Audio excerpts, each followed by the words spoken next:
Guns N' Roses headlined the second day at Download 2018, with dramatically mixed, and needlessly lengthy, results. Either AC/DC sent Axl Rose to a punctuality boot camp or was always Guns N' Roses' stickler for timekeeping. As anyone who stuck out the hours wait past stage time for their 2010 Reading set, the Axl plus Blokes GNR became famous for apparently needing to finish the latest surprise drop of Kimmy Schmidt before going on stage.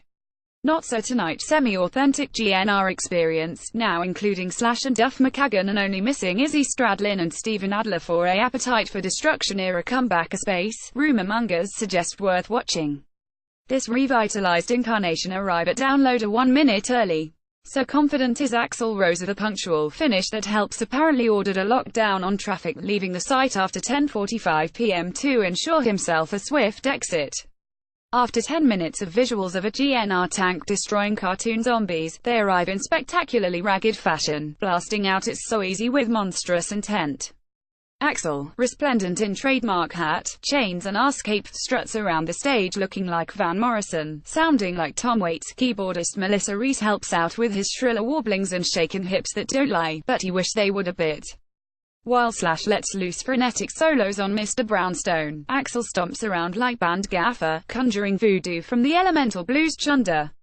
As ridiculous as it all looks, there's real power in the first 40 minutes. Welcome to the Jungle is fresh, fruity, and swathed in visuals of a cityscape of neon screens. Double Talkin' Jive is all ominous flamenco throb rock, and even a few cuts from 2008's much maligned Chinese Democracy pack a powerful smokehouse punch.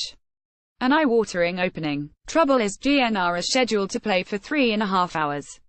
Now, very few acts can sustain this sort of quality and energy over 3.5 hours. Springsteen can do it, but he has the unfair advantage of having written all those Bruce Springsteen songs. Guns N' Roses have written, let's be generous, about 40 minutes of truly classic material.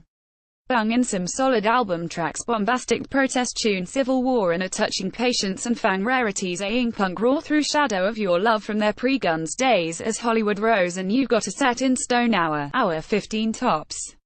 But GNR crave the stature of Springsteen, so they pad out an entire third of their slot with covers.